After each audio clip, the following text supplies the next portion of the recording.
Let's now check the latest on Typhoon Tino and the potential super typhoon that may enter this week. Iba pa yun, ha? We have Pag-asa Weather Specialist Charmaine Barila. Ma'am, magandang hapon. Thank you for joining us.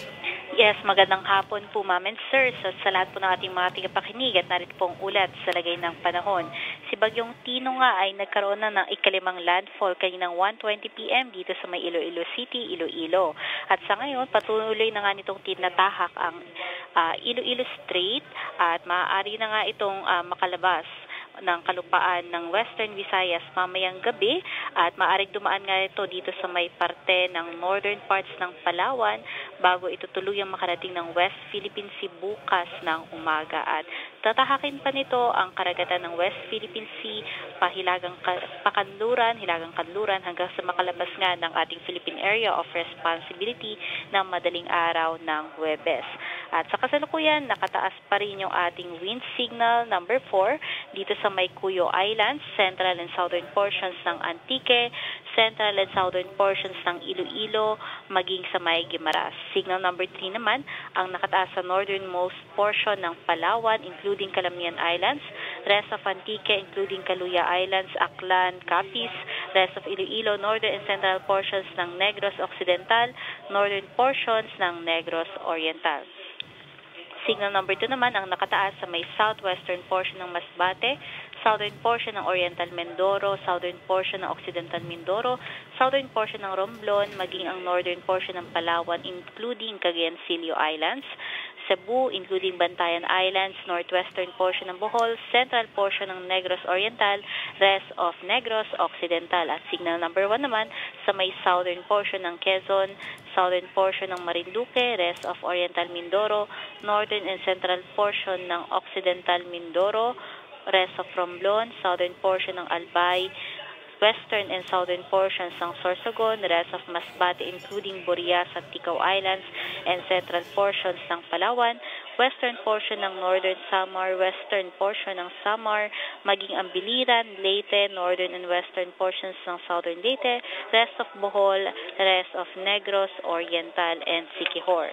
Patuloy pa rin po natin pinag-iingat yung ating mga kababayan dahil nandito pa lang po nga ito sa may kalupaan ng Panay Island, itong nasabing bagyo at maaari pang magdulot ng mga pagulan at malalakas na paghangin. Samantala, aside na sa areas under wind signal sa buong Luzon, makararanas din po ng malalakas na hangin, including dyan ang Metro Manila dahil sa pagbugso ng northeast monsoon na sinasabayan din ng hangin galing kay Bagyong Tino at pag nagsalbong nga itong dalawa ay nakabubuo ng shear line at siya nga itong nakaka-apekto dito sa may Central Luzon kasama ang Metro Manila, maging dito sa may Isabela, Aurora at iba pang bahagi ng Calabarzon. Samantala, ngayong araw makararanas pa rin ng mga malawakang mga pag-ulan ang buong parte nga ng Kabisayaan. At yung dito naman sa may parte nga ng silang bahagi ng Central Luzon kasama ang Isabela at Aurora, makararanas din ng mga pag-ulan na abot ng 50 to 100 millimeters dahil naman yan sa shear line. Kasama nga din dyan ang Laguna at Batangas. Samantalang yung northern parts nga ng Mindanao ay meron pa rin inaasahang mga pag-ulan kasama din dyan ang Bicol region na nagre-range sa 50 to 100 millimeters dala din nitong bagyong si Tino. Ma'am Charmaine, ma'am, if I may break in po, matanong ko lang po, kamusta ang dami ng tinapong ulan o tubig nitong bagyong ito sa Visayas kumpara sa mga nakaraang mga bagyo? How much water, how much rainfall did it dump over Visayas? Dagdag lang sa tanong ni Ed, Charmaine, meron na ba kayong estimate ng human cost? Halimbawa, nakita ko sa Liloan, Cebu, yung mga tao ay nasa mga bahay, nasa bubong ng kanilang mga bahay, no? At malapit ng abutan sila ng tubig. So, kamusta ang ating disaster relief operations para sa mga taong sinalanta? Mabibigyan mo ba kami ng kaunting mapping kung ano yung, at least for now, yung human cost?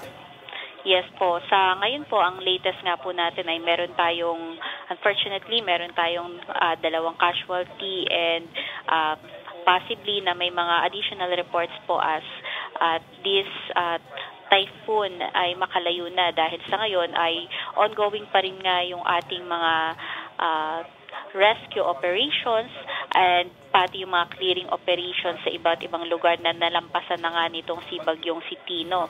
And in terms naman po ng dami ng mga pag-ulan, Ang recorded natin kahapon ay dito sa may Maasin City, Southern Leyte, na umaabot ng 235 na millimeters for 24 hours. Yes, more or less po mga ganon. Yes, ma'am. So, ang nakita natin, Maasin City, Southern Leyte, mataas din po yung mga pag-ulan sa may area ng Cebu. And nakikita din po natin na mataas din yung mga pag-ulan sa iba pang parts ng Western Visayas. Pero ang record high po natin so far ay yung dito sa may Maasin City, Southern Leyte. Yes, ma'am, if I may, in practical terms po, yung 235 millimeters of rain in 24 hours, katumbas ng anong bagyo yan? Kasi kapon ang sabi sa akin, parang may katumbas ng was it Odette or Yolanda, kahapon na nasa 200. Pero ngayon, 235 na eh. So parang ano yung katumbas po niyan? Para lang makarelate yung mga tao.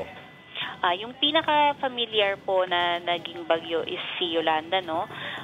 Tingnan po natin ang mga record, though hindi pa masyadong verified to, at maglalabas po tayo ng statement once nakalampas na nga po itong si Bagyong Tino. Pero sa nakikita po natin ay medyo lumalapit-lapit din po siya sa dami ng mga pag-ulan ni Yolanda. However, mas destructive yung hangin ni Yolanda. Yes po, kasi aside po dun sa ulan at hangin niya, nagkaroon pa po siya ng storm surge. Dun po nga yung recorded na pinaka-devastating na historical storm surge po na nangyari dito nga sa may parts ng Eastern Visayas, no?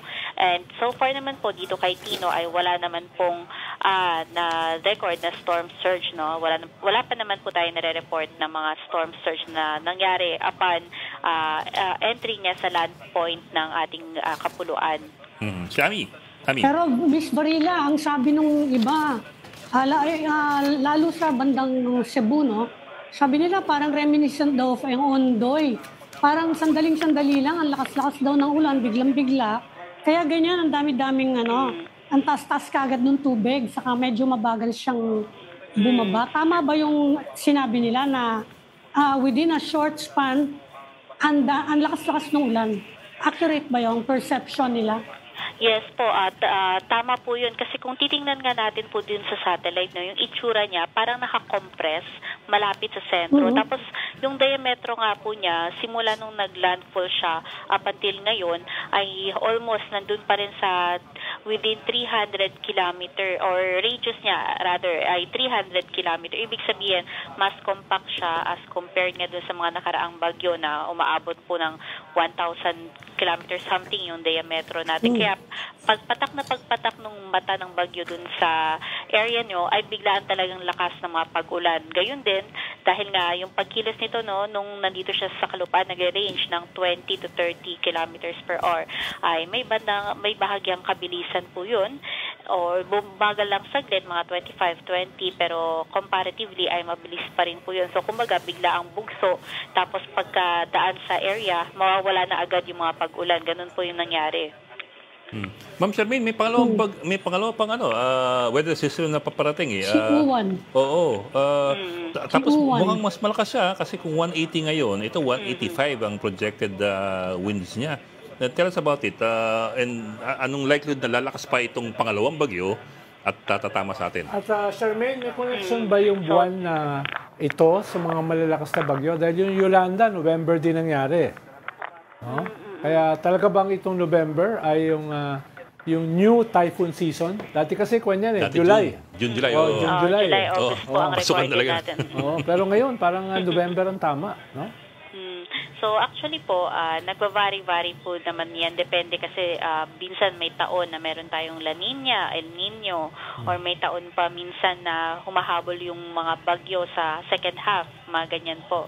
Pero regardless po, sa ngayong taon, so far, ang pinakamarami po ay last month, October, no? This November naman po, ay nag-expect tayo ng 2 hanggang 3 bagyo.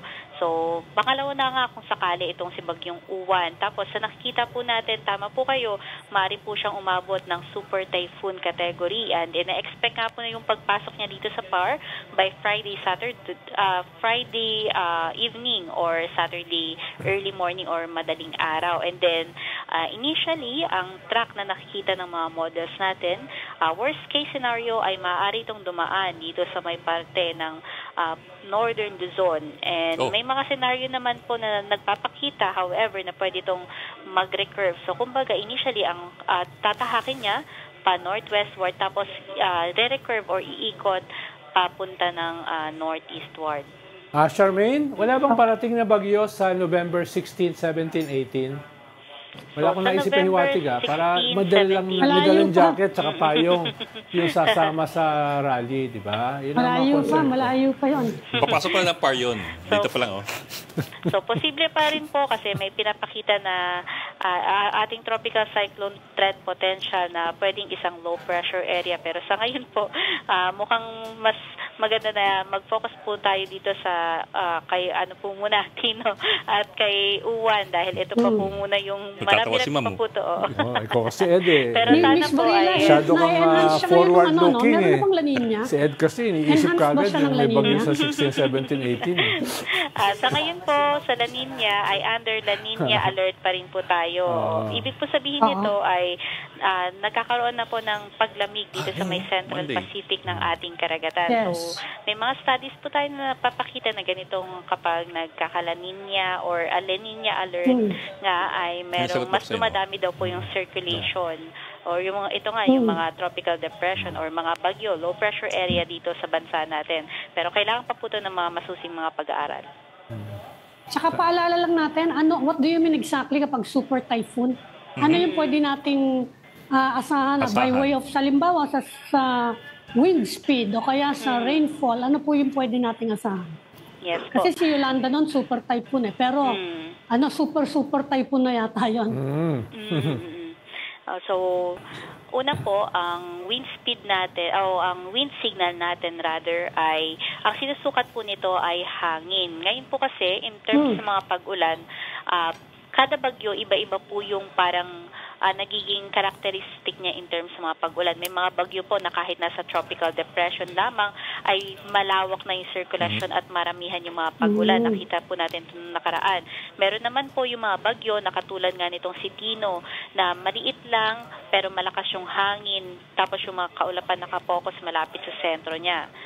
So, itong super typhoon po, nakikita nga natin, in terms of wind speed, ang possible na aabutin nito ay more than 180 kilometers per hour. So, kung ihahambing po natin yun, halos kasing bilis po yun ng, kung ma-maximize po talaga nung 200 kph, no? Almost kasing bilis po yun ng mga bullet trains dun sa Japan kung i-compare po natin. Ganun po kabilis yun. Kaya napaka-destructive, lalong-lalo na po kung mabilis din yung movement nitong bagyo. Charmaine, bakit kasabay nitong tropical depression yung depression ng mga tao sa corruption sa gobyerno? Marami kasi nade-depress eh. Pasensya niyo pa ayos yan. Ganun po Binahaya talaga tayo kasi pagpasok. nagsasabay-sabay po ang problema. Bagyo, tsaka yun pa pong mga corruption na sinasabi din po ng mga kasama natin na maaari daw pong naging cause ng mga pagbaha. Pero Ma'am Charmaine, meron ba kayong forecast sa kahihinat na ng mga investigasyon? Sana po ay mataas ang tsansa. Related kasi ang, Sumasagot naman si Ma'am. ang tropical depression kasi magdudulot na maraming ulan. Oh. Eh kung puro ghost project yung mga kwan mo, yung mga may flood connection, control mo, babahain ka. madedepress yung mga tao. Kasabay Yes ng depression. po. Yun ang nais ko ipahiwatig. Yes po, tama po kayo. At mukhang Hindi, mag-extend pahabol pa ko po na lang, yung Miss depression Barila. dahil may Ang bagyo pa reklamo po. sa Cebu, accurate ba yung sabi nila na isa daw sa dahilan ng flooding yung watershed nila ay sira, denuded. Merong mga ganon ding sinasabi.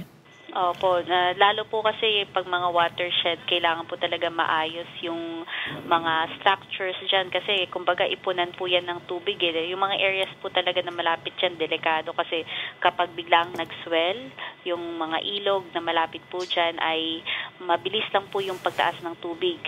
So, ito po yung mga areas na kailangan pong tutukan natin as well as yung mga areas po na prone din po sa landslide kasi yung ganitong mga pag-ulan nga po, mabilis lang yung bigla ang malakas tapos may mga previous pa na mga pag-ulan nung nakarang ay malambot na po yung lupa kaya madali lang yung pagkakaroon ng flash floods tsaka mudslides.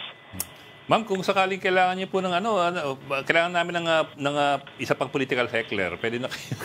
O political analyst. Pwede, Charmaine. Naku po, bagyo lang po yung binabantayan po natin. Weather at saka sa politika. Hindi ko connect niya di ba?